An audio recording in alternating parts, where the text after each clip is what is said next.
ଉପରେ ନିର୍ଭର ରଖିବା ଅପେକ୍ଷା ସଦାପ୍ରଭୁଙ୍କ ଶରଣାଗତ ହେବା ଉତ୍ତମ। ମନୁଷ୍ୟ ଜୀବନରେ ଆମେ ସଦାପ୍ରଭୁଙ୍କ ନିର୍ଭର ରଖିବା। ଯେ ମନୁଷ୍ୟ ଉପରେ ନିର୍ଭର ରଖିଲେ ଆମମାନଙ୍କର କୌଣସି କାର୍ଯ୍ୟ ହୁଏ। ତେଣୁ ଆଜି ବାସ୍ତବ ଭାବରେ ଆମେ ସଦାପ୍ରଭୁଙ୍କୁ ନିର୍ଭର ରଖି ଆମମାନଙ୍କୁ ପ୍ରଭୁ ଏ ସୁନ୍ଦର ଏ ସମୟ ଦେଇ ଅଛନ୍ତି। ଏଇ ଜୁମ୍ ମାଧ୍ୟମରେ ପ୍ରଭୁଙ୍କ ଦାସଙ୍କ ଦ୍ୱାରା ଅତି ସୁନ୍ଦର ଆମେ ପାଇଛୁ। ଦୀର୍ଘ ବର୍ଷ ଚାଲିଛି, 4 ବର୍ଷ ପୂର୍ଣ୍ଣ ହେଇ ଆଉ ଦିନଟି ଆମର ଚାଲିଛି। ପ୍ରଭୁ ଆଶୀର୍ବାଦ କରିଛି। ତେଣୁ ଆଜି ଆମମାନେ ମନୁଷ୍ୟ ଉପରେ ନିର୍ଭର କରିବା ନାହିଁ କିମ୍ବା ଅଧିପତି ମାନଙ୍କୁ ନିର୍ଭର ନ କରି ସଦାପ୍ରଭୁଙ୍କ ନିର୍ଭର କରିବା। ପ୍ରଭୁ ସେ ଆମମାନଙ୍କୁ ସହାୟ ହେବେ, ପରିତ୍ରାଣ କରିବେ, ଆଶୀର୍ବାଦ କରିବେ। ଧନ୍ୟବାଦ। এই ସମୟରେ ମୁଁ ଧନ୍ୟବାଦ କାରଣ ଆମମାନଙ୍କର ନିକଟରେ ୱାର୍ସିପ ବା ଆରାଧନା କରିବା ପାଇଁ ପ୍ରିୟ ଦାସଙ୍କୁ ପ୍ରାୟ 2-3 ଥର ମୁଁ ଆହ୍ୱାନ କରେ। ତାଙ୍କ ପାଳିରେ ହିଁ ମୁଁ ପ୍ରିସାଇଡିଂ ପରିଚାଳନା କରୁଥିବାରୁ ମୁଁ ଭାରି ଖୁସି ମଧ୍ୟ। ତେଣୁ ଆମମାନଙ୍କର ଗହଣରେ ଆମମାନଙ୍କର ଅତି ସୁକଣ୍ଠ ତାଙ୍କୁ ଦେଖିଲେ ମଧ୍ୟ ଖୁସି ଲାଗେ, ତାଙ୍କ ଗୀତ ମଧ୍ୟ ଖୁସି ଲାଗେ। ସଭାରେ ମୁଁ ଦେଖିଲି ବହୁତ ଆନନ୍ଦିତ ହୁଏ। ଆମ ଲିମା ଆଜ୍ଞା ଅଛନ୍ତି କି? ଲିମା ଆଜ୍ଞା ଆଜ୍ଞା ଲିମା ନମସ୍କାର। ଆଜ୍ଞା ନମସ୍କାର ନମସ୍କାର। ଆଜ୍ଞାକୁ ଦେଖିଲେ ଖୁସି ଲାଗେ, ତାଙ୍କ ଗୀତ ମଧ୍ୟ ଖୁସି ଲାଗେ, ତାଙ୍କ ସ୍ୱର ବି ଖୁସି ଲାଗେ, ସବୁରେ ଖୁସି ଲାଗେ। ସେହିପରି ଆଜ୍ଞାଙ୍କୁ ମୁଁ ଆହ୍ୱାନ କରିବା ପାଇଁ ଆଜି ପ୍ରିସାଇଡିଂ କରୁଛି। ସେଥିପାଇଁ ମୁଁ ମଧ୍ୟ ଟିକେ ଗର୍ବ ଆଉ ଧନ୍ୟବାଦ ଦେବି ବୋଲି ମୁଁ ମନେ କରେ। ତେଣୁ ପ୍ରଭୁ ଯୀଶୁ ଖ୍ରୀଷ୍ଟଙ୍କ ନାମରେ ଆପଣଙ୍କୁ ମୁଁ ଆହ୍ୱାନ କରୁଛି। ଆପଣଙ୍କର ସୁକଣ୍ଠରୁ ଆମମାନଙ୍କର କର୍ଣ୍ଣ ଯେ ପ୍ରକାର ଉନ୍ମୁକ୍ତ ହବ ଆଉ ତୃପ୍ତି ହବୁ ଶୁଣିବୁ।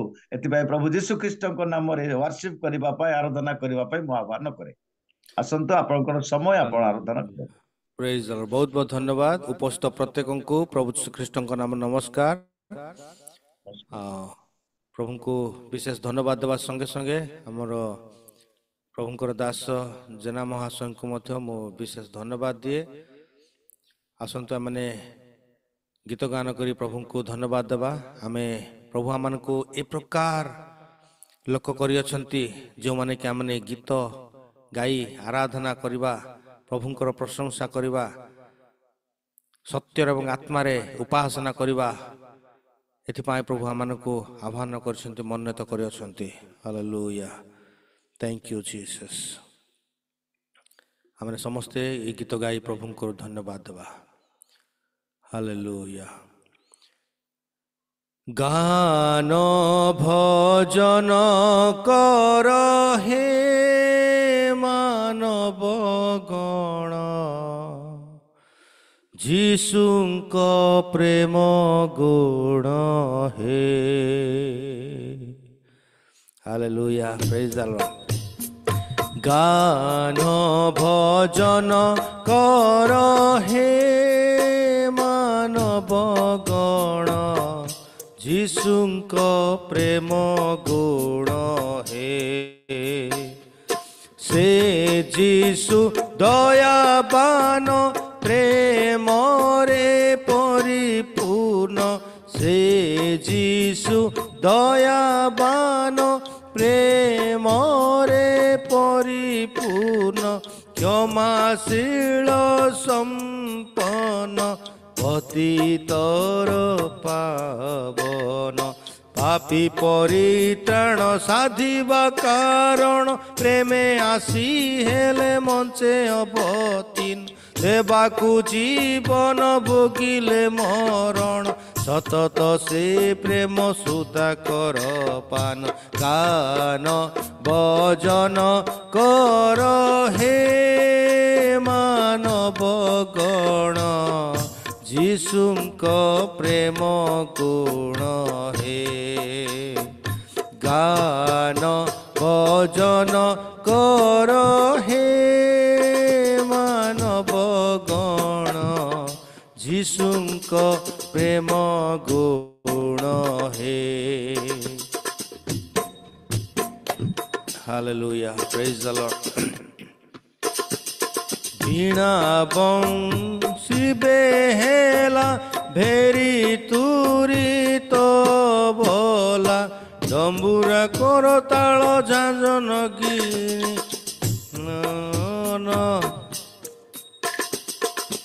ଗାନ ଭଜନ କର ହେ ମାନବ ଗଣ, ଯୀଶୁଙ୍କ ପ୍ରେମ ଗୁଣ ହେ ହାଲେଲୁୟା ପ୍ରେଜ୍ ଦ ଲର୍ଡ।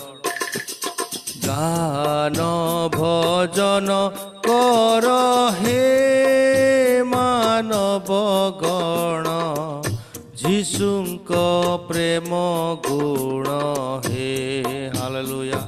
ପ୍ରଭୁ ଧନ୍ୟବାଦ ଦେଉଛୁ, ତୁମରି ଗୌରବ କରୁଛୁ, ତୁମରି ପ୍ରଶଂସା କରୁଛୁ। ତୁମେ ଦୟାବାନ, ତୁମେ ପ୍ରେମରେ ପରିପୂର୍ଣ୍ଣ, ତୁମେ କ୍ଷମାମୟ ପରମେଶ୍ୱର, ସ୍ନେହଶୀଳ କୃପାମୟ, କ୍ରୋଧରେ ଧୀର ଅତ୍ୟନ୍ତ ଦୟାଳୁ ପରମେଶ୍ୱର ହାଲେଲୁୟା। ଆମମାନଙ୍କୁ ଉଦ୍ଧାର କରିବା ପାଇଁ ଜଗତ ମଧ୍ୟକୁ ଆସିଲ ପ୍ରଭୁ, ତୁମରି ଗୌରବ କରୁଛୁ। ସେ ଯୀଶୁ ଦୟାବାନ, ପ୍ରେମରେ ପରିପୂର୍ଣ୍ଣ, କ୍ଷମାଶୀଳ ସମ୍ପନ୍ନ, ପତିତର ପାବନ, ପାପୀ ପରିତ୍ରାଣ ସାଧିବା କାରଣ, ପ୍ରେମେ ଆସି ଏଲେ ମଞ୍ଚେ ଅବତୀର୍ଣ୍ଣ, ଦେବାକୁ ଜୀବନ ଭୋଗିଲେ ମରଣ, ସତତ ସେ ପ୍ରେମ ସୁଧା କର ପାନ, ଗାନ ଭଜନ କର ହେ ମାନବ ଗଣ, ଯୀଶୁଙ୍କ ପ୍ରେମ ଗୁଣ ହେ ହାଲେଲୁୟା। ପ୍ରଭୁଙ୍କର ଗୌରବ ହେଉ, ପ୍ରଭୁଙ୍କର ପ୍ରଶଂସା ହେଉ।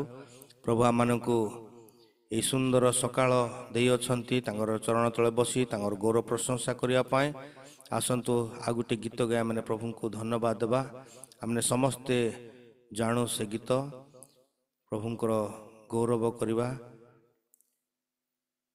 Hallelujah, thank you Jesus. ଧନ୍ୟବାଦ ପ୍ରଭୁ, ତୁମରି ଉପସ୍ଥିତି ଆମମାନଙ୍କ ମଧ୍ୟରେ ଦେଇଥିବା ସକାଶୁ। ହାଲେଲୁୟା। ସେ ଆମମାନଙ୍କର ହୃଦୟ ରତନ, ସେ ଆମମାନଙ୍କର ପ୍ରାଣର ସ୍ପନ୍ଦନ। ଏ ଗୀତ ଗାଇ ଆମେ ପ୍ରଭୁଙ୍କୁ ଧନ୍ୟବାଦ ଦେବା। ମୋ ହୃଦୟ ରତନ ଯୀଶୁ, ମୋ ପ୍ରାଣର ସ୍ପନ୍ଦନ ଯୀଶୁ, ମୋ ହୃଦୟ ରତନ ଯୀଶୁ, ମୋ ପ୍ରାଣର ସ୍ପନ୍ଦନ ଯୀଶୁ, ତୁମ ନାମ ଭଜି ମୋର ବିତି ଯାଉ ଦିନ ପ୍ରଭୁ, ତୁମ ନାମ ଭଜି ମୋର ବିତି ଯାଉ ଦିନ ପ୍ରଭୁ, ମୋ ସରଗ ନନ୍ଦନ ଯୀଶୁ, ମୋ ରାଜାଧିରାଜନ ଯୀଶୁ, ତୁମ ନାମ ଭଜି ମୋର ବିତି ଯାଉ ଦିନ ପ୍ରଭୁ, ତୁମ ନାମ ଭଜି ମୋର ବିତି ଯାଉ ଦିନ ପ୍ରଭୁ। ମିଛ ମାୟାର ସଂସାର, ଦୁଇ ଦିନର ଜୀବନ, ଅଳି କରି ତୁମ ଠାରେ ମାଗିବିନି ଧନ ମାନ, ହେ କରୁଣା ସାଗର ଯୀଶୁ, ହେ ପ୍ରେମିକ ରାଜନ ଯୀଶୁ, ତୁମ ନାମ ଭଜି ମୋର ବିତି ଯାଉ ଦିନ ପ୍ରଭୁ, ତୁମ ନାମ ଭଜି ମୋର ବିତି ଯାଉ ଦିନ ପ୍ରଭୁ। ଆସୁ ଯେତେ ଦୁଃଖ ଝଡ଼, କରିବିନି କେବେ ଭୟ, କେବଳ ତୁମ ସେବାରେ ରହୁ ସଦା ମୋର ଲୟ। ଆସୁ ଯେତେ ଦୁଃଖ ଝଡ଼, କରିବିନି କେବେ ଭୟ, କେବଳ ତୁମ ସେବାରେ ରହୁ ସଦା ମୋର ଲୟ। ଏ ମୁକ୍ତି କରତା ଯୀଶୁ, ଏ ମରଣ ବିଜୟୀ ଯୀଶୁ, ତୁମ ନାମ ଭଜି ମୋର ବିତି ଯାଉ ଦିନ ପ୍ରଭୁ, तुम नाम भजी मोर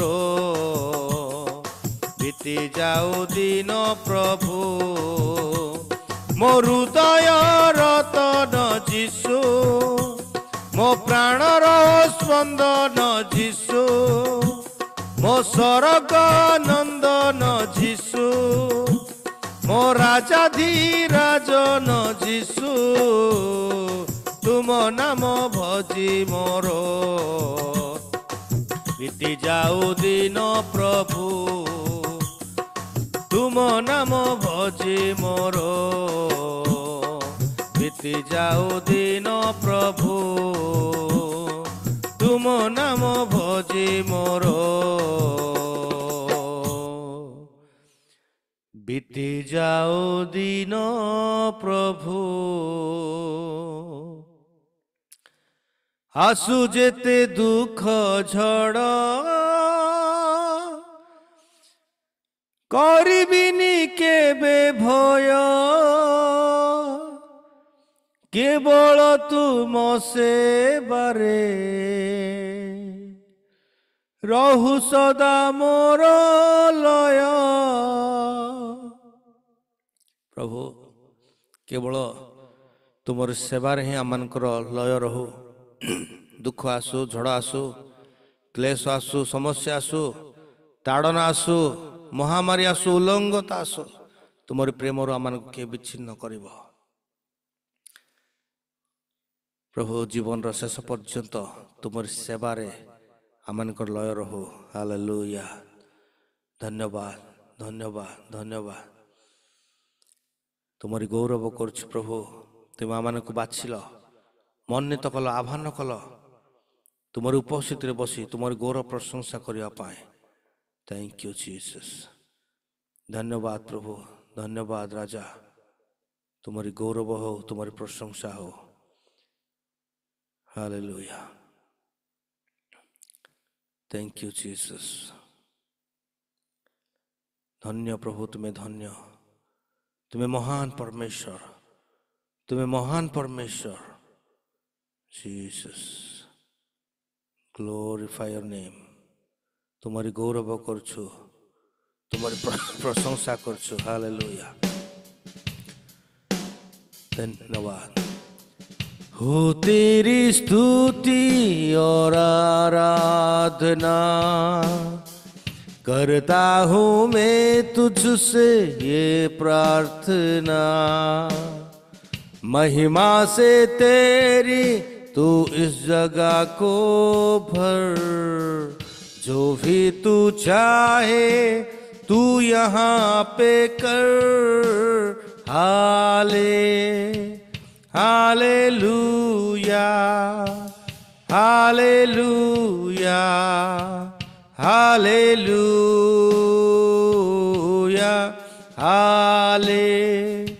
hallelujah hallelujah hallelujah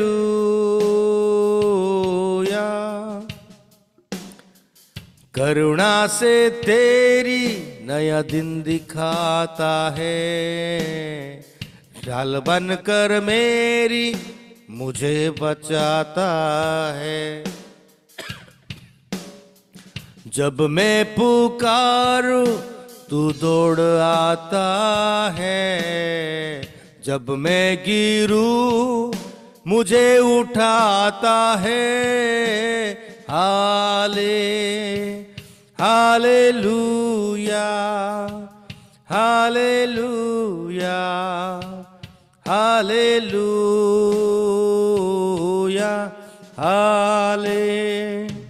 hallelujah hallelujah hallelujah हो तेरी स्तुति और आराधना करता हूँ मैं तुझसे ये प्रार्थना महिमा से तेरी तू इस जगह को भर जो भी तू चाहे तू यहाँ पे कर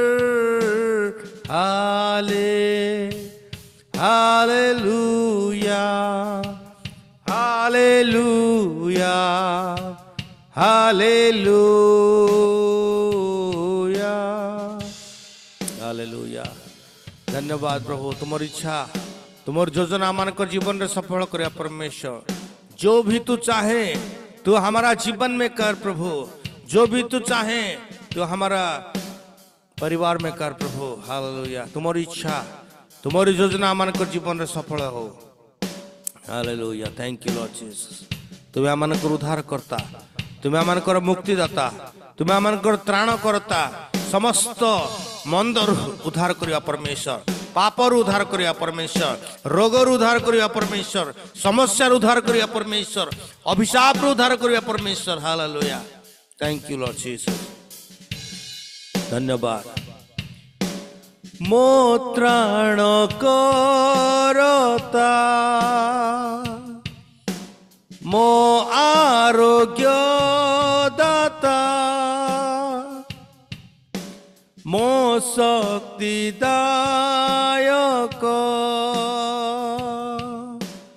मोर प्रभु, मो त्राण करता। हालेलुया। मो आरोग्य दाता, मो शक्तिदायक, मोर प्रभु,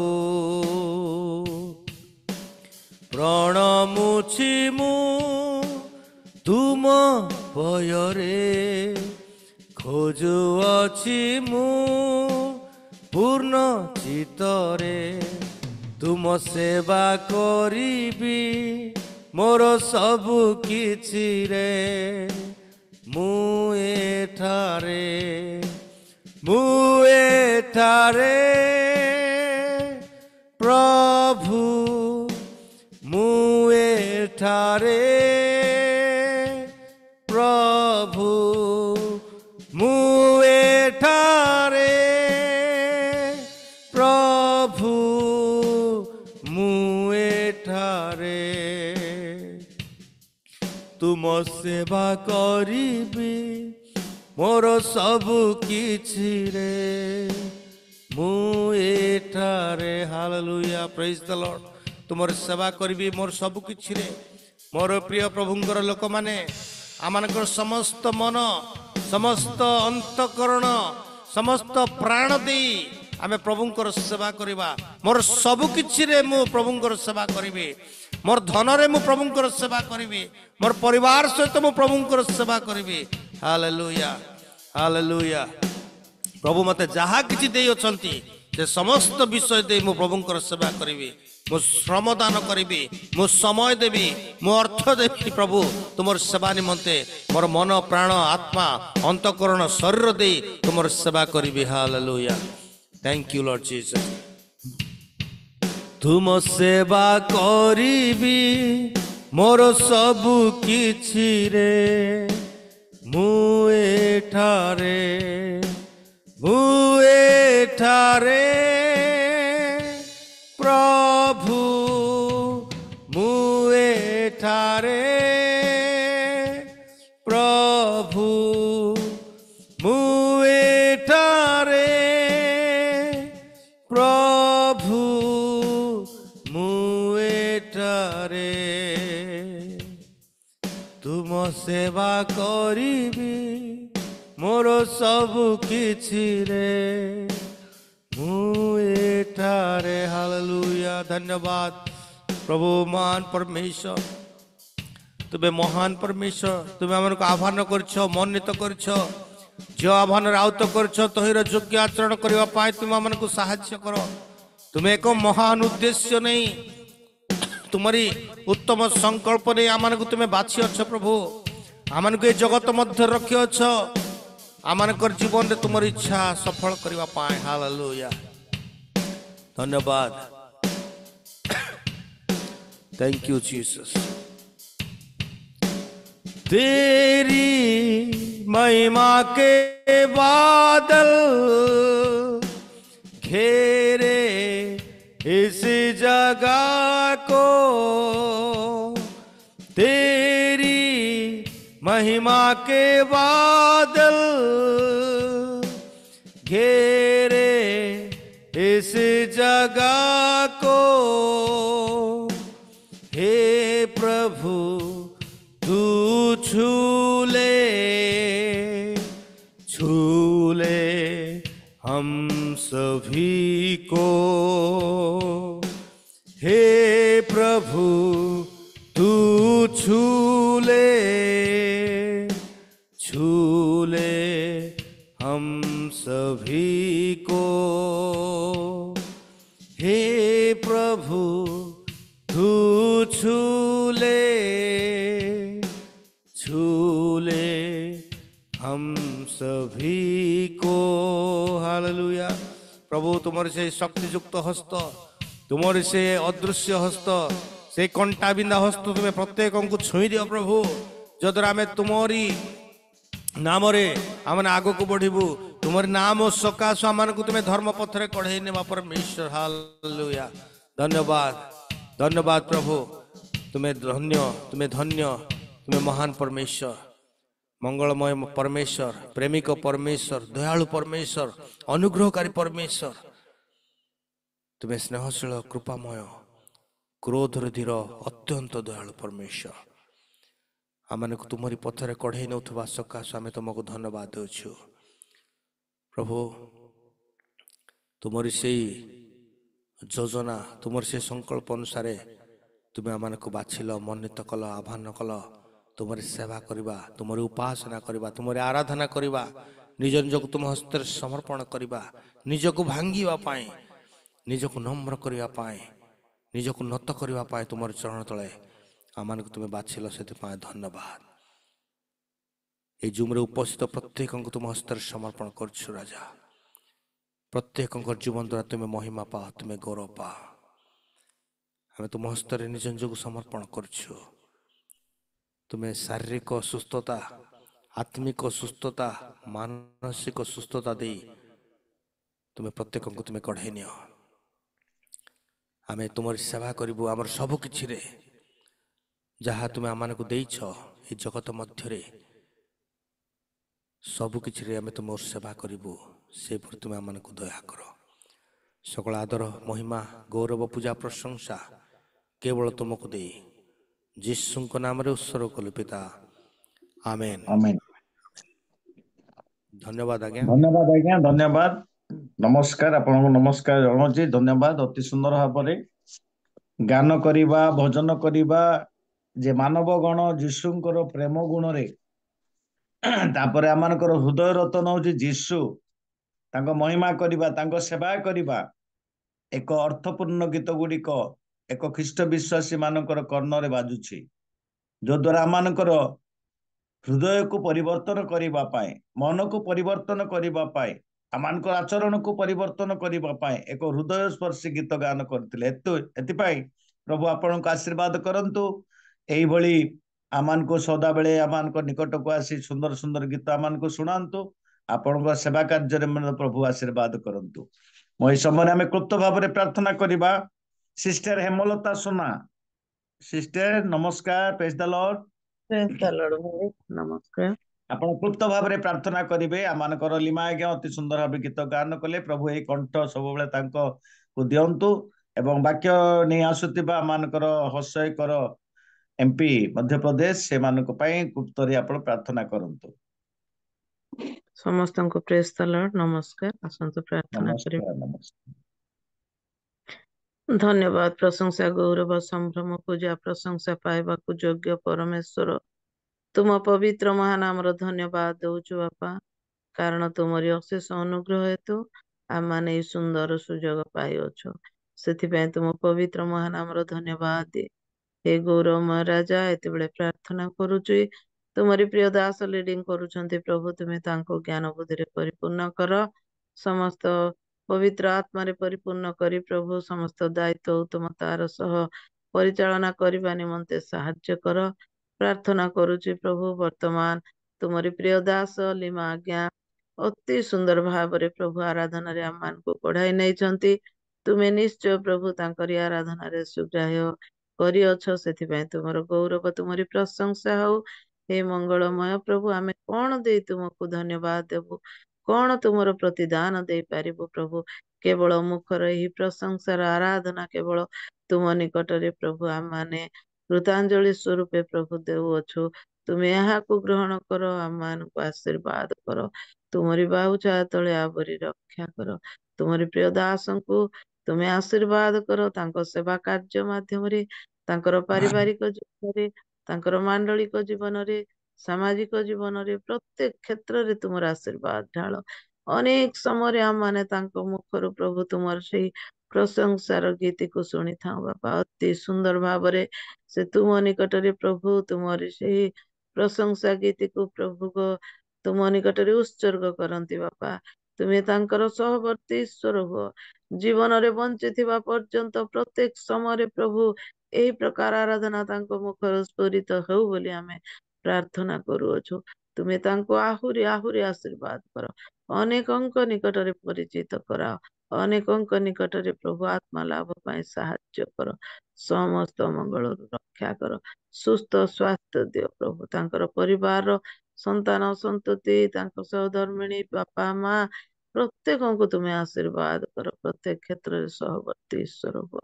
ପ୍ରାର୍ଥନା କରୁଛି ବାକ୍ୟ ଘେନି ଆସୁଥିବା ତୁମରି ପ୍ରିୟ ଦାସ କର ଆଜ୍ଞାଙ୍କ ପାଇଁ ତୁମେ ତାଙ୍କୁ ଆଶୀର୍ବାଦ କର, ଦୟା କର ପ୍ରଭୁ। ସେ ଯେପରି ଉତ୍ତମ ଭାବରେ ତୁମର ସେଇ ମୁଖ ନିଃସୃତ ବାକ୍ୟକୁ ପ୍ରଭୁ ଆମମାନଙ୍କ ନିକଟରେ ବଣ୍ଟନ କରୁଥିବେ ବାପା, ସେଇଭଳି ପ୍ରଭୁ ତୁମେ ତାଙ୍କୁ ଦ୍ୱିଗୁଣ ଆତ୍ମାରେ ଅଭିଷେକ କର। ତାହା ତାଙ୍କର ମୁଖର ବାକ୍ୟ ନ ହଉ ପ୍ରଭୁ, ତୁମରି ମୁଖର ବାକ୍ୟ ସେ ଯେପରି ପ୍ରଭୁ ସୁନ୍ଦର ଭାବରେ ପରିବେଷଣ କରିବାକୁ ପାରିବେ ସାହାଯ୍ୟ କର।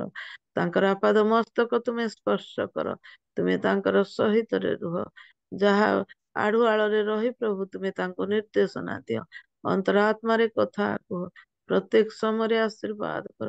ତାଙ୍କର ସାମାଜିକ ଜୀବନ, ପାରିବାରିକ ଜୀବନ, ସେବା ଜୀବନ, ପ୍ରତ୍ୟେକ କ୍ଷେତ୍ରରେ ଆଶୀର୍ବାଦ କରି ତୁମର ବାହୁଛା ତଳେ ଆବରି ରକ୍ଷା କର।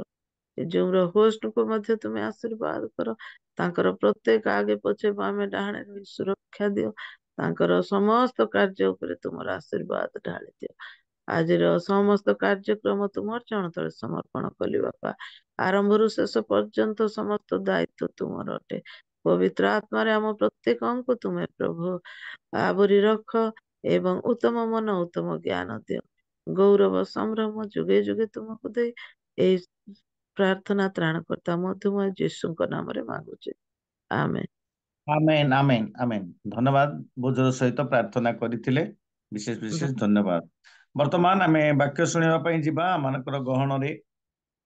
ପ୍ରିୟ ପ୍ରଭୁଙ୍କ ଦାସ କର ଆଜ୍ଞା ଅଛନ୍ତି ଏମପିରୁ, ଆଉ ମୋ ପ୍ରିୟ ପ୍ରଭୁଙ୍କ ଦାସଙ୍କୁ ପ୍ରଭୁ ଯୀଶୁ ଖ୍ରୀଷ୍ଟଙ୍କ ନାମରେ ଆହ୍ୱାନ କରେ ଆମମାନଙ୍କର ସମ୍ମୁଖକୁ ଆସିବେ ଆଉ ବାକ୍ୟ ପରିବେଷଣ କରିବେ। ଏହି ସମୟରେ ମୁଁ ଗୋଟିଏ ଅଂଶଟି ପଢି ମୁଁ ଆପଣମାନଙ୍କୁ କହୁଛି, ଯାହା ମୁଁ ଆରାଧନା ସମୟରେ କହିବା କଥା।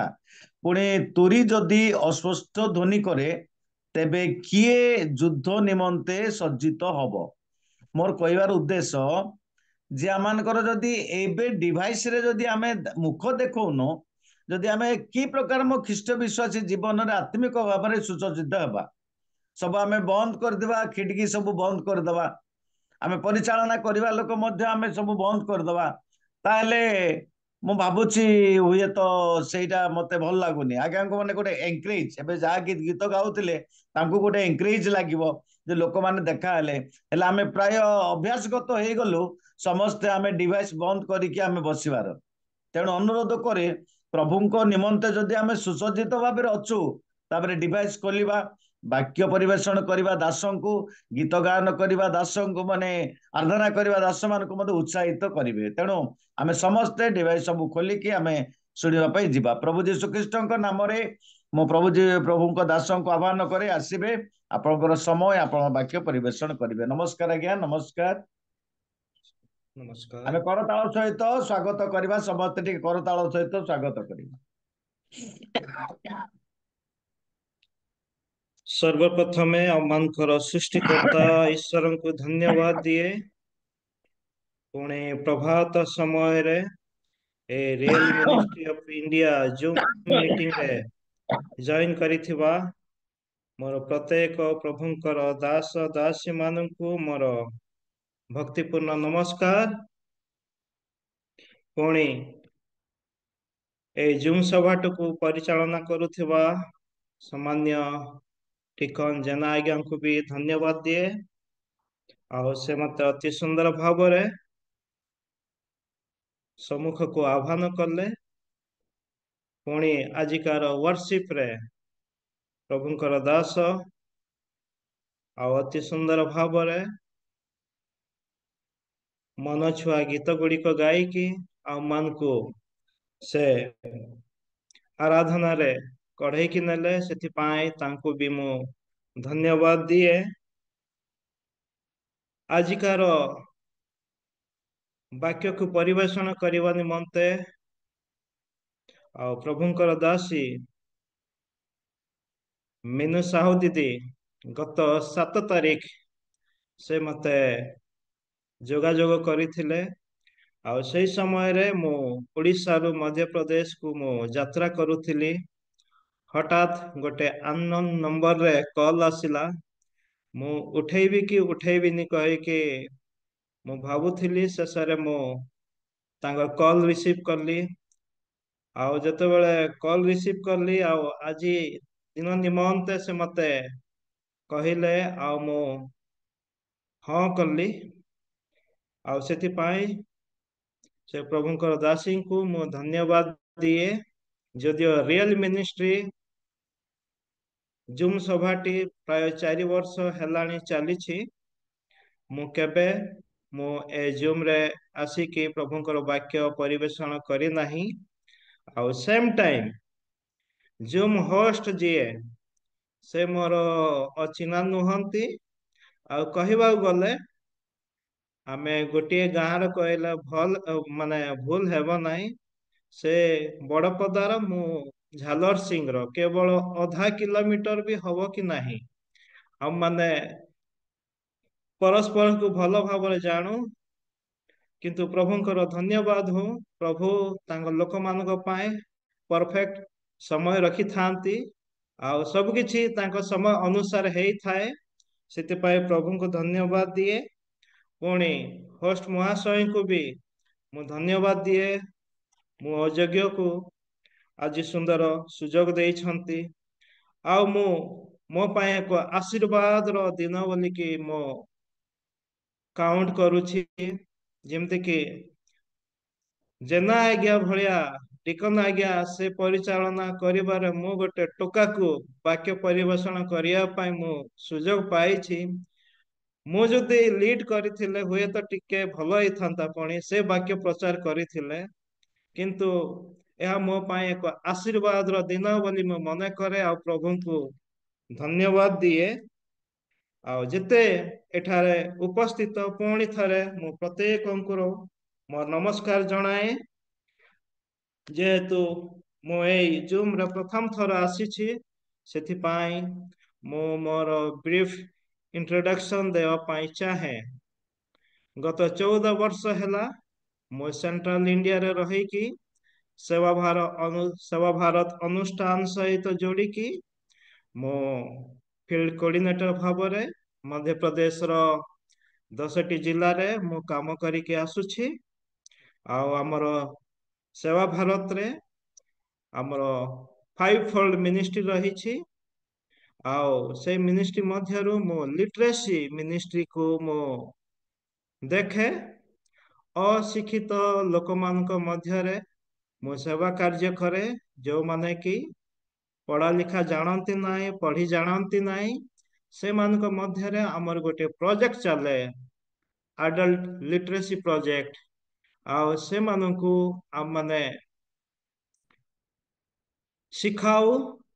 ଆଉ ପ୍ରଭୁ ମୋ ଅଣ୍ଡରରେ ପ୍ରାୟ 60 ଜଣ ଲୋକଙ୍କୁ ଦେଇଛନ୍ତି। ସେମାନଙ୍କ ଉପରେ ମତେ ନିଯୁକ୍ତ କରିଛନ୍ତି। ଆଉ ଏଇଭଳି ଭାବରେ ଗତ 13ରୁ 14 ବର୍ଷ ହେଲା ମୁଁ ମଧ୍ୟପ୍ରଦେଶରେ ରହିକି ମଧ୍ୟପ୍ରଦେଶର 10ଟି ଜିଲ୍ଲାରେ ମୁଁ କାମ କରିକି ଆସୁଅଛି। ଆଉ ପ୍ରଭୁ ଏ ପର୍ଯ୍ୟନ୍ତ ତାଙ୍କ ସେବା କାର୍ଯ୍ୟ ମଧ୍ୟରେ ବ୍ୟବହାର କରିକି ଆସୁଅଛନ୍ତି। ଆଉ ଗୋଟିଏ ବିଷୟ କହିବା ପାଇଁ ଚାହେଁ, ମୋର ମିନିଷ୍ଟ୍ରିରେ ମୁଁ ଡାଇରେକ୍ଟ ସୁସମାଚାର ପ୍ରଚାର କରିପାରେ ନାହିଁ। ଆଉ ଯେଉଁମାନେ ଅଛନ୍ତି ସେମାନେ ସେମାନଙ୍କୁ ପ୍ରଚାର କରନ୍ତି। ଯେହେତୁ ଆମମାନଙ୍କର କେତୋଟି କ୍ରାଇଟେରିଆ ରହିଛି, ଆମେ ଯଦି ଡାଇରେକ୍ଟ ସେମାନଙ୍କୁ ପ୍ରଚାର କରିବା, ସେମାନେ ହୁଏତ କ୍ଲାସକୁ ଆଟେଣ୍ଡ କରିବେ ନାହିଁ, ଆଉ ଯଦ୍ୱାରା କି ଆମମାନେ ସେମାନଙ୍କୁ ସୁସମାଚାର ପ୍ରଚାର କରିପାରିବା ନାହିଁ। ସେଇଥିପାଇଁ ଗୋଟିଏ ବର୍ଷ ମଧ୍ୟରେ ସେମାନଙ୍କ ସହିତ ଫ୍ରେଣ୍ଡସିପ କରିବାକୁ ପଡ଼େ।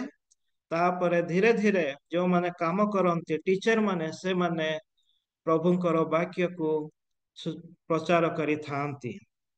ଯାହା ବି ହଉ, ଏ ପ୍ରଭାତ ସମୟରେ ଦେଶର ବିଭିନ୍ନ ସ୍ଥାନରୁ, ରାଜ୍ୟର ବିଭିନ୍ନ ଜିଲ୍ଲାରୁ ଯୋଡ଼ିବା ପାଇଁ ପ୍ରଭୁ ଆମମାନଙ୍କୁ ସୁନ୍ଦର ସୁଯୋଗ ଦେଇଛନ୍ତି। ସେଥିପାଇଁ ମୁଁ ପ୍ରଭୁଙ୍କୁ ଧନ୍ୟବାଦ ଦିଏ। ଆଉ ଯେତେବେଳେ ଆମମାନେ ଗୀତ ସଂହିତା 27:8 ପଢୁ, ଆଉ ତାର ଶେଷ ଅଂଶରେ ଲେଖାଯାଏ, ମୁଁ ସଦା ପ୍ରଭୁଙ୍କର ମୁଖ ଅନ୍ୱେଷଣ କରିବି ବା ଖୋଜିବି। ଯେତେବେଳେ ଆମମାନେ ପ୍ରଭାତରେ ଉଠୁ, ଆମମାନେ ପ୍ରଥମେ କଣ କରିଥାଉ? ଆମର ହାତ ମୋବାଇଲକୁ ଯାଇଥାଏ। ଏପଟ ସେ ଆମେ ମିରର ସାମ୍ନାରେ ଠିଆ ହେଇଥାଉ। କିନ୍ତୁ ପ୍ରଭୁଙ୍କୁ ଧନ୍ୟବାଦ ଦିଏ, ପ୍ରଭାତ ସମୟରେ ତାଙ୍କର ମୁଖ ଦର୍ଶନ କରିବା ପାଇଁ, ତାଙ୍କୁ ଖୋଜିବା ପାଇଁ ପ୍ରଭୁ ଆମମାନଙ୍କୁ ଏହି ସୁନ୍ଦର ସୁଯୋଗ ଦେଇଛନ୍ତି। ତ ମୋ ସହିତ ଦୟା କରିକି ଆପଣ ମାନେ ଖୋଲିବେ ଆଜିକାର ଶାସ୍ତ୍ରାଂଶ, ସମସ୍ତଙ୍କର ଅତି ପରିଚିତ। ଅନେକ ଥର ଆପଣ ମାନେ ଶୁଣିଥିବେ, ନିଜେ ବି ପ୍ରଚାର କରିଥିବେ। ଆଉ ମୁଁ ବାଇବଲରୁ ସେ ଅଂଶ ଆପଣ ମାନଙ୍କୁ ପୁନର୍ବାର ମୁଁ ସ୍ମରଣ କରିଦେବା ପାଇଁ ଚାହେଁ। ଆଦି ପୁସ୍ତକ ତାର 12 ପର୍ବ 1ରୁ 4 ପଦ ପର୍ଯ୍ୟନ୍ତ କେହି ହେଲେ ପଢିକି ମତେ ସାହାଯ୍ୟ କରିବେ। ଏ ଉତ୍ତାରୁ ସଦାପ୍ରଭୁ ଅବ୍ରାହ୍ମକୁ କହିଲେ, ତୁମ୍ଭେ ଆପଣା ଦେଶ ଓ ଜ୍ଞାତି କୁଟୁମ୍ବ ଓ ପୈତୃକ ଗୃହ ପରିତ୍ୟାଗ କରି ଆମ୍ଭେ ଯେଉଁ ଦେଶ ତୁମ୍ଭକୁ ଦେଖାଇବା ସେହି ଦେଶକୁ ଯାଅ। ଆମ୍ଭେ ତୁମ୍ଭଠାରୁ ଏକ ମହାଗୋଷ୍ଠୀ ଉତ୍ପନ୍ନ କରିବା, ପୁଣି ଆମ୍ଭେ ତୁମ୍ଭକୁ ଆଶୀର୍ବାଦ କରି ତୁମ୍ଭର ନାମ ମହତ କରିବା। ତୁମ୍ଭେ ଆଶୀର୍ବାଦର ଆକର ହେବ। ଯେଉଁମାନେ ତୁମ୍ଭକୁ ଆଶୀର୍ବାଦ କରନ୍ତି, ଆମ୍ଭେ ସେମାନଙ୍କୁ ଆଶୀର୍ବାଦ କରିବା। ପୁଣି ଯେ କେହି ତୁମ୍ଭକୁ ଅଭିଶାପ ଦିଅଇ, ଆମ୍ଭେ ତାହାକୁ ଅଭିଶାପ ଦେବା। ଆଉ ତୁମ୍ଭଠାରୁ ପୃଥିବୀର ସବୁ ବଂଶ ଆଶୀର୍ବାଦ ପ୍ରାପ୍ତ ହେବେ। ଅନନ୍ତର ଅବ୍ରାମ ସଦାପ୍ରଭୁଙ୍କର ଏହି ବାକ୍ୟ ଅନୁସାରେ ପ୍ରସ୍ଥାନ କଲେ। ପୁଣି ଲୋଟ ତାଙ୍କ ସଙ୍ଗରେ ଗଲେ। ହାରଣ ଠାରୁ ପ୍ରସ୍ଥାନ କରିବା ସମୟରେ ଅବ୍ରାମଙ୍କର ବୟସ 75 ବର୍ଷ ହୋଇଥିଲା। ଆମେନ୍।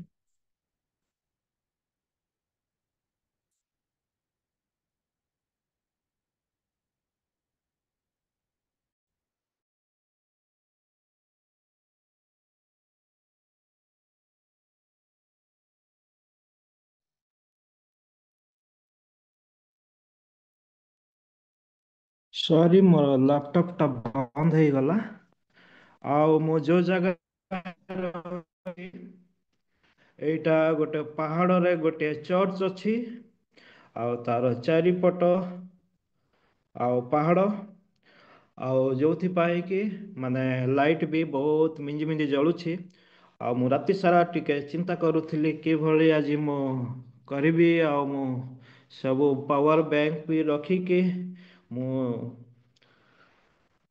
ପ୍ରସ୍ତୁତ ହଉଥିଲି। ରାତି ଯେତେବେଳେ ମୁଁ ପହଞ୍ଚିଲି 10:30ରେ, ଆଉ 10:30ରୁ ପ୍ରାୟ ପ୍ରସ୍ତୁତ କରିବା ଯାଏ 2:30 ହେଲା। ଆଉ ଏଇଭଳି ଭାବରେ ଆଜି ଆପଣମାନଙ୍କ ସମ୍ମୁଖକୁ ଆସିବା ପାଇଁ ପ୍ରଭୁ ମତେ ସୁଯୋଗ ଦେଲେ। ଆପଣମାନେ ଶୁଣିପାରୁଛନ୍ତି କି ମତେ?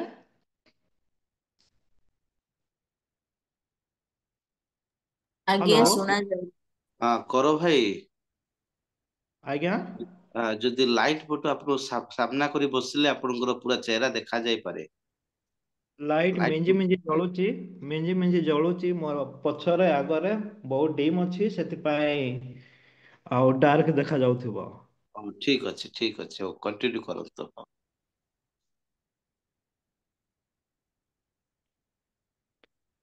ଯେତେବେଳେ ଆମେ କୌଣସି ନୂତନ ଜାଗାକୁ ଯିବା ନିମନ୍ତେ ନିଯୁକ୍ତି ପାଉ ଆମମାନଙ୍କର ଉପରିସ୍ଥ ଅଧିକାରୀମାନଙ୍କ ଠାରୁ କିମ୍ବା କୌଣସି ଅନୁଷ୍ଠାନ ଦ୍ୱାରା ଏହା ଆମମାନଙ୍କ ପାଇଁ ବହୁତ କଷ୍ଟକର ହେଇଥାଏ। ନିଜ ଜ୍ଞାତି କୁଟୁମ୍ବକୁ ପରିତ୍ୟାଗ କରିବା, ନିଜର ଗାଁକୁ, ନିଜର ଜିଲ୍ଲା, ନିଜର ରାଜ୍ୟକୁ ଛାଡ଼ିକି ଅନ୍ୟ ଏକ ଜାଗାକୁ ଯିବା, ଏହା ବହୁତ କଷ୍ଟକର ହେଇଥାଏ। ଆଉ ସଦା ଅବ୍ରାହମ ନିଜର ଜ୍ଞାତି କୁଟୁମ୍ବ, ନିଜର ଦେଶ, ନିଜର ପୈତୃକ ସବୁ କିଛି ଛାଡ଼ିକି ଆମେ ଯୋଉ ଦେଶକୁ ନେବା ସେଇ ଦେଶକୁ ଯାଅ କହିଲେ ସଦା ପ୍ରଭୁ ଅବ୍ରାହମକୁ ସେ ଆହ୍ୱାନ କରୁଛନ୍ତି। ତ ଆଜିକାର ଟପିକ ନାମ ମୁଁ ଦେବା ପାଇଁ ଚାହେଁ ଈଶ୍ୱରଙ୍କର ଆହ୍ୱାନ। କଲ୍ ଅଫ୍ ଗଡ୍, ଈଶ୍ୱରଙ୍କର ଆହ୍ୱାନ। ଆଉ Abraham, he was a man of faith, ସେ ଜଣେ ବିଶ୍ୱାସକାରୀ ବ୍ୟକ୍ତି ଥିଲେ। ଅବ୍ରାହମ ଜଣେ ବିଶ୍ୱାସକାରୀ ବ୍ୟକ୍ତି ଥିଲେ। ସଦାପ୍ରଭୁ ଏକ ଏ ପ୍ରକାର ପରିବାରରୁ ଅବ୍ରାହମକୁ ଆହ୍ୱାନ କରୁଛନ୍ତି, ଯେଉଁ ପରିବାରରେ କି ମୂର୍ତ୍ତି ପୂଜା କରାଯାଉଥିଲା, ଯେଉଁ ପରିବାରରେ ଅନେକ ଦେବାଦେବୀଙ୍କର ପୂଜା କରାଯାଉଥିଲା, ଏ ପ୍ରକାର ପରିବାର ଅବ୍ରାହମକୁ ପରମେଶ୍ୱର ଆହ୍ୱାନ କରୁଛନ୍ତି।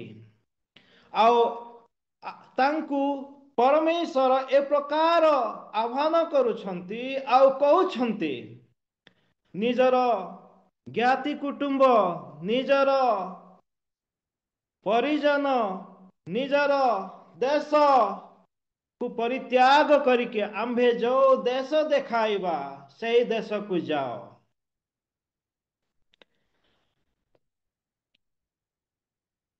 ଜଣେ ବ୍ୟକ୍ତିକୁ ଗୋଟିଏ ସ୍ଥାନରୁ ଅନ୍ୟ ସ୍ଥାନକୁ ଯିବାକୁ ବହୁତ କଷ୍ଟ ହେଇଥାଏ। ଆଉ ସେଇଦିନ ଅବ୍ରାହମକୁ ପରମେଶ୍ୱର ସବୁ କିଛି ପରିତ୍ୟାଗ କରିକି ପରମେଶ୍ୱର ଯୋଉ ଦେଶ ତାଙ୍କୁ ଦେବା ପାଇଁ ଚାହୁଁଛନ୍ତି ସେଇ ପ୍ରକାର ଦେଶକୁ ପରମେଶ୍ୱର ଯିବା ପାଇଁ ଆଜ୍ଞା ଦଉଛନ୍ତି। ଆଉ ସେ ବିଶ୍ୱାସର ସହିତ ପରମେଶ୍ୱରଙ୍କ ଆହ୍ୱାନ ଅନୁସାରେ ସେ ବାହାରି ଯାଉଛନ୍ତି। ଏହି ସ୍ଥାନରେ ଅବ୍ରାହମ ବିଶ୍ୱାସର ସହିତ ଯାଉଛନ୍ତି। ପ୍ରଭୁଙ୍କୁ ସେ ଜମା କ୍ୱେଶ୍ଚିନ୍ କରୁନାହାନ୍ତି, ପ୍ରଭୁଙ୍କୁ ସେ ପ୍ରଶ୍ନ ପଚାରୁନାହାନ୍ତି, ପ୍ରଭୁ ମୁଁ କିଭଳି ସେ ଜାଗାକୁ ଯିବି, ସେ ଲୋକମାନଙ୍କ ମଧ୍ୟକୁ ଯିବି, ମୋ ପାଖରେ ତ ମୋର ପରିଜନ ଅଛି, ମୋର ସମସ୍ତ କିଛି ରହିଛନ୍ତି, ମୁଁ କେମିତି ସେମାନଙ୍କୁ ଛାଡ଼ିକି ଯିବି। ପ୍ରଭୁଙ୍କୁ ସେ ବିନା କ୍ୱେଶ୍ଚିନ୍ କରିକି ସେ ବିଶ୍ୱାସର ସହିତ ସେ ବାହାରି ଯାଉଛନ୍ତି। ଯେତେବେଳେ ଆମମାନେ ମିଶନାରୀ ମାନଙ୍କର ହିଷ୍ଟ୍ରି ଦେଖୁ, ମଡର୍ନ ମିଶନାରୀ ୱିଲିୟମ କ୍ୟାରି, ଯିଏକି ଭାରତକୁ 1793ରେ ସେ ୱେଷ୍ଟ ବେଙ୍ଗାଲର କଲିକତାକୁ ସେ ପ୍ରଭୁ ଯେତେବେଳେ ତାଙ୍କୁ ଆହ୍ୱାନ କଲେ, ସେ ଇଂଲଣ୍ଡ ଛାଡ଼ିକି ସେ ଭାରତକୁ ଆସିଥିଲେ। ସେହି ସମୟରେ ଇଂଲଣ୍ଡ ଏକ ମାନେ ଧନରେ ପରିପୂର୍ଣ୍ଣ ଡେଭଲପ କଣ୍ଟ୍ରି ଥିଲା। ଆଜି ବି ସେମାନେ ଡେଭଲପ ଅଟନ୍ତି। ଆଉ ସେଇ ପ୍ରକାର ପରିସ୍ଥିତିରେ ଯେତେବେଳେ ସେ ପ୍ରଭୁଙ୍କର ଆହ୍ୱାନକୁ ପ୍ରାପ୍ତ କରୁଛନ୍ତି, ପ୍ରଭୁଙ୍କର ଡାକରାକୁ ସେ ପାଉଛନ୍ତି, ଆଉ ସେ ବିଶ୍ୱାସର ସହିତ ଆମ ଦେଶକୁ ସେ ଆସୁଛନ୍ତି ଆଉ ସେ ପହଞ୍ଚୁଛନ୍ତି। ଯେତେବେଳେ ସେ ଆମ ଦେଶରେ ପହଞ୍ଚୁଛନ୍ତି, ତାଙ୍କୁ କେହି ରିସିଭ୍ କରିବା ପାଇଁ ବି ନଥିଲେ। ଆଉ ଏହି ପ୍ରକାର ପରିସ୍ଥିତିରେ କଷ୍ଟରେ ଆସିକି ସେ ତାଙ୍କର ସେବା କାର୍ଯ୍ୟ ଆରମ୍ଭ କରୁଛନ୍ତି। ତାଙ୍କର ସେବା କାର୍ଯ୍ୟ କରିବା ମଧ୍ୟରେ ତାଙ୍କ ସ୍ତ୍ରୀ ତାଙ୍କ ଛୁଆମାନେ ସେମାନେ ଅସୁସ୍ଥ ହେଇ ପଡୁଛନ୍ତି। ଆଉ ଶେଷରେ ତାଙ୍କର ପରିବାରର ଲୋକମାନଙ୍କୁ ସେ ହରଉଛନ୍ତି। କିନ୍ତୁ ପ୍ରଭୁଙ୍କ ଉପରେ ସେ ବିଶ୍ୱସ୍ତର ସହିତ ସେ ନିର୍ଭର କରିକି ସେ ସେବା କାର୍ଯ୍ୟ କରୁଛନ୍ତି। ଆଉ ତାଙ୍କର ବିଶ୍ୱାସର ଯୋଗ୍ୟତା ସହିତ ସେ ଯେଉଁ କାମ କରିଥିଲେ, ଆଉ ତାଙ୍କ ଦ୍ୱାରା ଆମେ 40ଟି ଭାଷାରେ ବାଇବେଲକୁ ଟ୍ରାନ୍ସଲେଟ୍ କରିକି ଆମମାନେ ଆଜି ନିଜ ଭାଷାରେ ପାଇପାରିଛୁ। ଯେତେବେଳେ ଅବ୍ରାହମକୁ ପରମେଶ୍ୱର ଡାକିଲେ, ଅବ୍ରାହମ ପରମେଶ୍ୱରଙ୍କୁ ସେ ପ୍ରଶ୍ନ କରିନାହାନ୍ତି, ପ୍ରଭୁଙ୍କୁ ସେ କ୍ୱେଶ୍ଚିନ୍ କରିନାହାନ୍ତି, କିନ୍ତୁ ବିଶ୍ୱାସର ସହିତ ସେ ଆଉ ପରମେଶ୍ୱର ଯେଉଁ ଜାଗାକୁ ନେଉଛନ୍ତି ସେଇ ଜାଗାକୁ ସେ ବାହାରି ଯାଉଛନ୍ତି। ଯେତେବେଳେ ଆମମାନଙ୍କୁ କୌଣସି ଜାଗାରୁ ଅନ୍ୟ ସ୍ଥାନକୁ ଯିବାକୁ ପଡ଼େ, ସେହି ସମୟରେ ସେ ଜାଗା ବିଷୟରେ ଆମମାନେ ସର୍ଚ୍ଚ କରିଥାଉ, ଇନଫର୍ମେସନ୍ ଗୁଡ଼ିକ ନେଇଥାଉ, ସେ ଜାଗାକୁ କିଭଳି ମୁଁ ପହଞ୍ଚିବି। କିନ୍ତୁ ସେହି ସମୟରେ ଏହିସବୁ ସୁବିଧା ନଥିଲା, ଏହିସବୁ ଫ୍ୟାସିଲିଟି ନଥିଲା।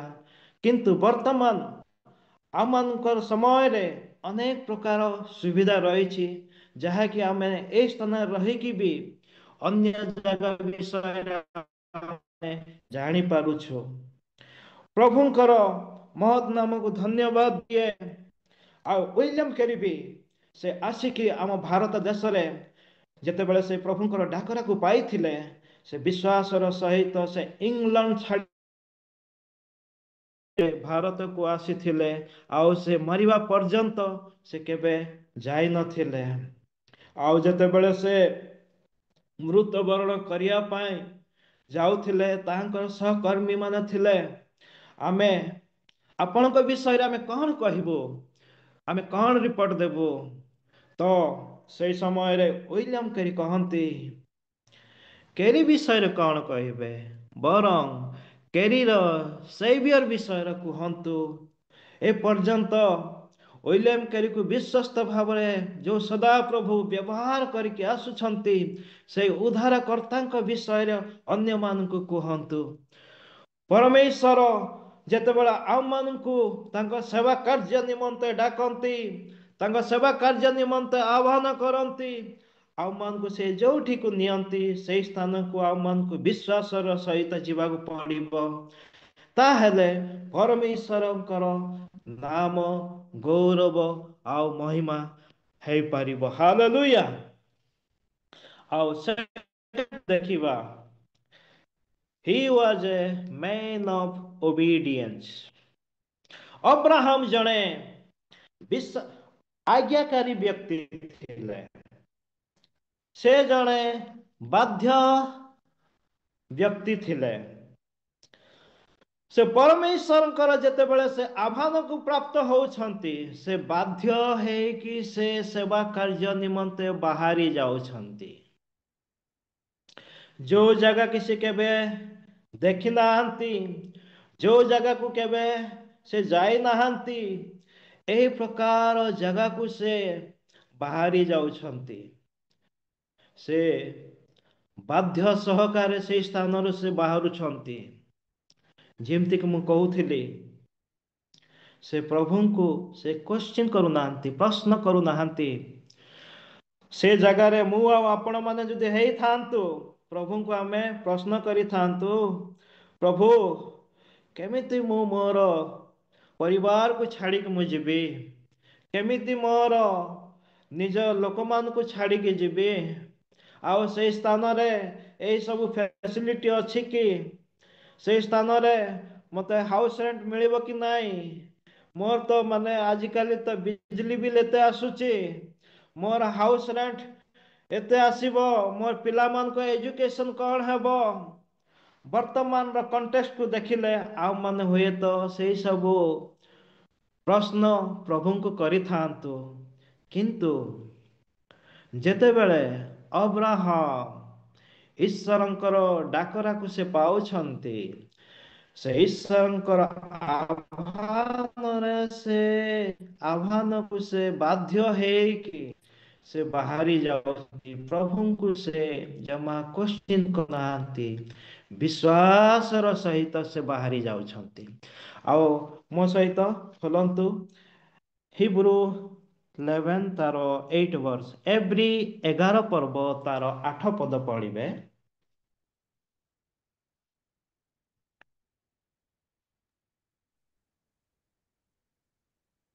ବିଶ୍ୱାସ ଦ୍ୱାରା ଅବ୍ରାହମ ଆହ୍ୱାନ ପ୍ରାପ୍ତ ହୁଅନ୍ତେ ଯେଉଁ ଦେଶ ସେ ଅଧିକାର ସ୍ୱରୂପେ ପାଇବାକୁ ଯାଉଥିଲେ, ଆଜ୍ଞାବହ ହୋଇ ସେଠାକୁ ବାହାରି ଗଲେ। ପୁଣି ସେ କେଉଁଠାକୁ ଯାଉଅଛନ୍ତି ତାହା ନ ଜାଣି ସୁଦ୍ଧା ବାହାରି ଗଲେ। ହାଲେଲୁୟା। ବିଶ୍ୱାସ ସହିତ ଅବ୍ରାହମ ସେ ବାହାରି ଗଲେ। ଆଉ ସେ ନିଜେ ବି ଜାଣିନଥିଲେ ସେ କେଉଁ ଜାଗାକୁ ଯାଉଛନ୍ତି, କିନ୍ତୁ ସେ ଆଜ୍ଞାବହ ହେଇକି ସେ ବାହାରି। ପ୍ରଭୁ ଯେତେବେଳେ ଆମମାନଙ୍କୁ ତାଙ୍କର ସେବା କାର୍ଯ୍ୟ ନିମନ୍ତେ ସେ ଆମମାନଙ୍କୁ ଡାକୁଛନ୍ତି, ଆମମାନଙ୍କୁ ଆଜ୍ଞାବହ ହୋଇକି ଆମମାନଙ୍କୁ ବାହାରିକି ଯିବାକୁ ପଡିବ। ଅବ୍ରାହମ ସେ ଜଣେ ବାଧ୍ୟ ବ୍ୟକ୍ତି ଥିଲେ। ଓବିଡିଏନ୍ସ, he was a man of obedience। ସେ ଜଣେ ଆଜ୍ଞାକାରୀ ବ୍ୟକ୍ତି ଥିଲେ। ପ୍ରଭୁଙ୍କର ନିର୍ଦ୍ଦେଶ ତାଙ୍କର ସେବା କାର୍ଯ୍ୟ କରିବା ନିମନ୍ତେ ସେ ବାହାରି ଗଲେ।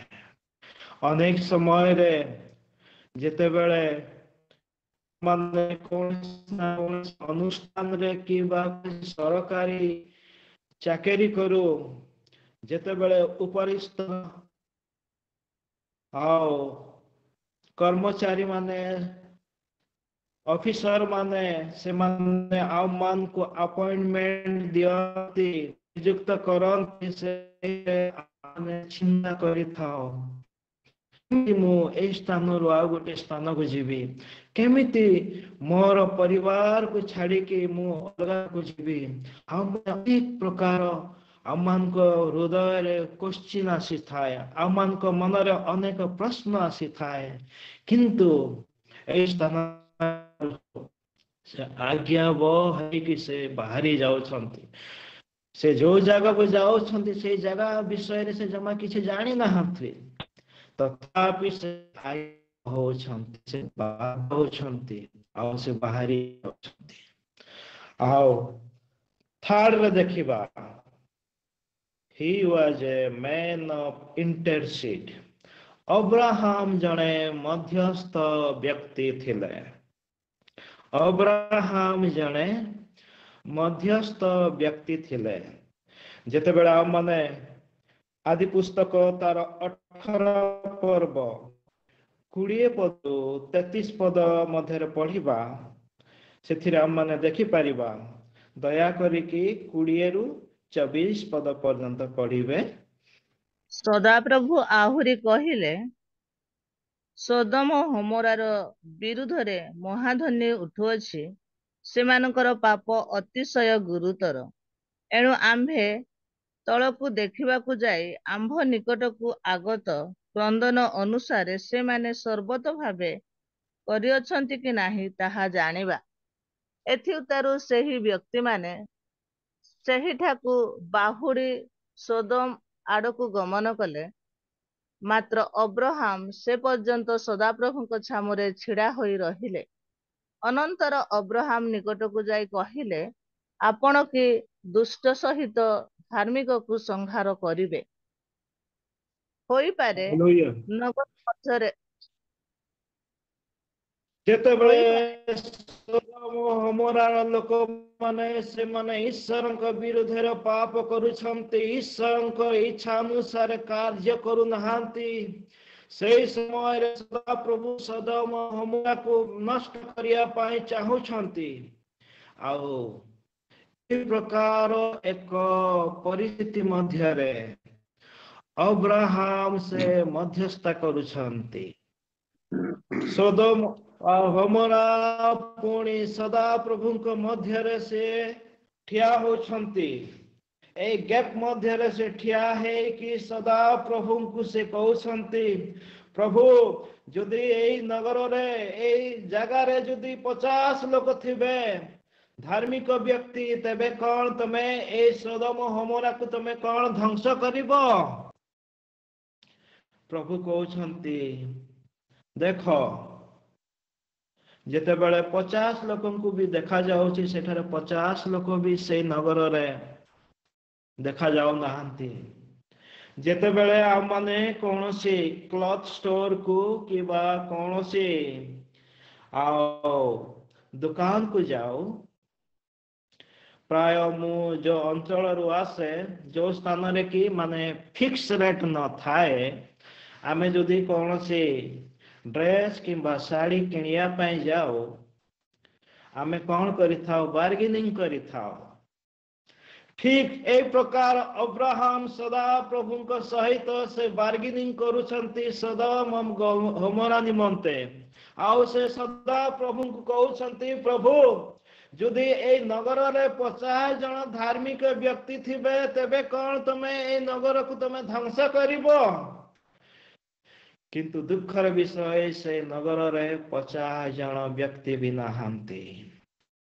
ଆଉ ସେ ପୁଣି ଥରେ ସଦା ପ୍ରଭୁଙ୍କୁ ସେ ଅନୁରୋଧ କରୁଛନ୍ତି, ପ୍ରଭୁ ଯଦି ଏ ନଗରରେ 45 ଜଣ ଯଦି ଥିବେ, କଣ ପ୍ରଭୁ ତମେ ଏଇ ନଗରକୁ ଧ୍ୱଂସ କରିବ?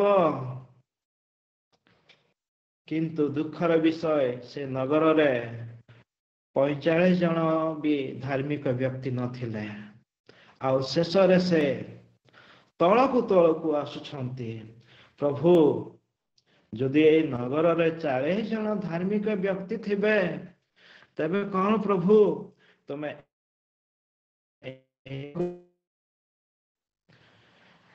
କିନ୍ତୁ ଦୁଃଖର 40 ଜଣ ବ୍ୟକ୍ତି ବି ନଥିଲେ।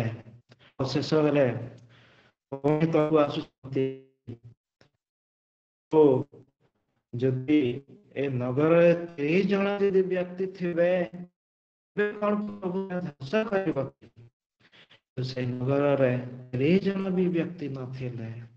ଆଉ ତଳକୁ ସେ ପୁଣି ଆସୁଛନ୍ତି, ପ୍ରଭୁ ଯଦି ଶୁଣିବ, ଅନ୍ତତଃ ଯଦି 20 ଜଣ ବ୍ୟକ୍ତି ଥିବେ, ତେବେ ବି କଣ ପ୍ରଭୁ ତମେ ନଗରକୁ ତମେ ଧ୍ୱଂସ କରିବ କି?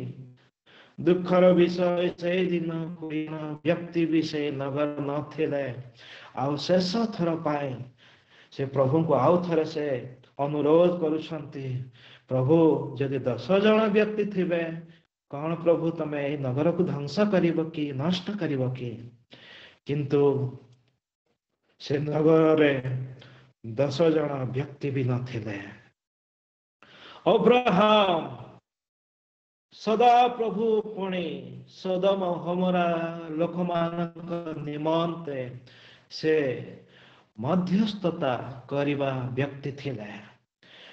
ପ୍ରିୟ ମୋର ପ୍ରଭୁଙ୍କର ଦାସ ଦାସୀ ମାନେ, ଆମମାନେ ଯୋଉ ଗ୍ରାମ ମାନଙ୍କରେ ଅଛୁ, ଆମେ ଯୋଉ ସହର ମାନଙ୍କରେ ଅଛୁ, ପ୍ରଭୁ ଆଜି ଆମମାନଙ୍କୁ ଯୋଉ ଜାଗା ମାନଙ୍କୁ ପଠେଇବା ପାଇଁ ଚାହାନ୍ତି, ଯେତେବେଳେ ସେ ଆମମାନଙ୍କୁ ତାଙ୍କ ସେବା କାର୍ଯ୍ୟ କରିବା ନିମନ୍ତେ ଆହ୍ୱାନ କରନ୍ତି, ଆମମାନଙ୍କୁ ବିଶ୍ୱାସର ସହିତ ବାହାରିବାକୁ ପଡ଼ିବ। ଯେତେବେଳେ ସେ ଆମମାନଙ୍କୁ ତାଙ୍କ ସେବା କାର୍ଯ୍ୟ କରିବା ନିମନ୍ତେ ଡାକନ୍ତି, ଆମମାନଙ୍କୁ ତାଙ୍କର ବାଧ୍ୟ ହେଇକି ତାଙ୍କ ସେବା କାର୍ଯ୍ୟ ନିମନ୍ତେ ବାହାରିବାକୁ ପଡ଼ିବ। ଆମେ ଯୋଉ ଗ୍ରାମରେ ବା ସହରରେ, ଯୋଉ ଜିଲ୍ଲାରେ ବା ରାଜ୍ୟରେ, ରାଜ୍ୟ ବାହାରେ ରହୁଛୁ, ଆଜି ଅନେକ ହଜାତ୍ମା ମାନେ ଅଛନ୍ତି, ଯୋଉମାନେ କି ଆଜି ପ୍ରଭୁଙ୍କୁ ନ ଜାଣିକି ନର୍କ ଆଡ଼କୁ ଯାଉଛନ୍ତି। ସେମାନଙ୍କ ନିମନ୍ତେ ଆମମାନେ ମଧ୍ୟସ୍ଥତା କରିବା। ସେମାନଙ୍କୁ ଆମମାନେ ଈଶ୍ୱରଙ୍କର ବାକ୍ୟକୁ ଶୁଣେଇବା, ଯୋଉ ଦ୍ୱାରା କି ସେମାନେ ଉଦ୍ଧାର ପାଇବେ ଆଉ ନରକରୁ ରକ୍ଷା ପାଇବେ। ସେଥିପାଇଁ ଏଇ ନୂତନ ବର୍ଷରେ ପ୍ରଭୁ ଆମମାନଙ୍କୁ ସାହାଯ୍ୟ କରନ୍ତୁ। ଅନେକ ହଜାର ଆତ୍ମା ମାନଙ୍କୁ ତାଙ୍କ ନିକଟବର୍ତ୍ତୀ କରିବା ପାଇଁ, ଯାହାକି ବିଗତ ବର୍ଷ ମାନଙ୍କରେ ଆମମାନେ କରିପାରିନାହୁଁ। ପ୍ରଭୁଙ୍କ ଠାରେ ଆମମାନଙ୍କର ଏହା କମିଟମେଣ୍ଟ ହଉ, ପ୍ରଭୁ ଅନ୍ତତଃ ମାସରେ ଜଣକୁ ମୁଁ ତୁମର ବାକ୍ୟ ଶୁଣେଇବି ଆଉ ତୁମର ନିକଟବର୍ତ୍ତୀ କରେଇବି, ଯଦ୍ୱାରା କି ମୁଁ ଯେଉଁ ଆଶୀର୍ବାଦକୁ ପାଇଛି, ଯେଉଁ ଉଦ୍ଧାରକୁ ପାଇଛି, ଆଉ ସେ ଉଦ୍ଧାର ବିଷୟରେ, ସେ ଆଶୀର୍ବାଦ ବିଷୟରେ ମୁଁ ଅନ୍ୟମାନଙ୍କୁ ବାଣ୍ଟିବି। ଏହା ଆମମାନଙ୍କର କମିଟମେଣ୍ଟ ହଉ ପ୍ରଭୁଙ୍କ ଠାରେ ଏ ପ୍ରଭାତ ସମୟରେ। ସେଥିପାଇଁ ପ୍ରଭୁ ଆମମାନଙ୍କୁ ତାଙ୍କର ଏ ବାକ୍ୟ ଦ୍ୱାରା ଆମ ପ୍ରତ୍ୟେକଙ୍କୁ ସାହାଯ୍ୟ କରନ୍ତୁ। ଆମମାନେ କେବଳ ଜୁମ୍ ମାନଙ୍କରେ, ସଭା ମାନଙ୍କରେ ପ୍ରଚାର ନ କରୁ, ଆମମାନେ ଇଣ୍ଡିଭିଜୁଆଲ ବ୍ୟକ୍ତିଗତ ଭାବରେ ଆମମାନେ ପରମେଶ୍ୱରଙ୍କର ବାକ୍ୟକୁ ପହଞ୍ଚାଉ, ଅନ୍ୟମାନଙ୍କୁ ସୁସମାଚାର ଶୁଣାଉ। ଯେଉଁ ଆଶୀର୍ବାଦ ଆମମାନେ ପାଇଅଛୁ, ସେ ଆଶୀର୍ବାଦ ବିଷୟରେ, ସେ ଆଶୀର୍ବାଦ କରୁଥିବା ପରମେଶ୍ୱରଙ୍କ ବିଷୟରେ ଅନ୍ୟମାନଙ୍କୁ ପହଞ୍ଚାଉ, ଯଦ୍ୱାରା କି ସେମାନେ ବି ଆଶୀର୍ବାଦ ପାଇବେ ଆଉ ପ୍ରଭୁଙ୍କର ମହିମା ହେଇପାରିବ। ସେଥିପାଇଁ ପ୍ରଭୁ ଏ ବର୍ଷରେ ଆମ ପ୍ରତ୍ୟେକଙ୍କୁ ସାହାଯ୍ୟ କରନ୍ତୁ। ଆଉ ମୁଁ ପ୍ରଭୁଙ୍କୁ ଧନ୍ୟବାଦ ଦିଏ, ଏଇ କମ୍ ସମୟ ମଧ୍ୟରେ ପ୍ରଭୁଙ୍କର ବାକ୍ୟକୁ ପରିବେଷଣ କରିବା ପାଇଁ ମୋତେ ପ୍ରଭୁ ସାହାଯ୍ୟ କଲେ। ସେଥିପାଇଁ ପ୍ରଭୁ ଆମ ପ୍ରତ୍ୟେକଙ୍କୁ ଆଶୀର୍ବାଦ କରନ୍ତୁ। Thank you. ପ୍ରତ୍ୟେକ ମୋ ନମସ୍କାର।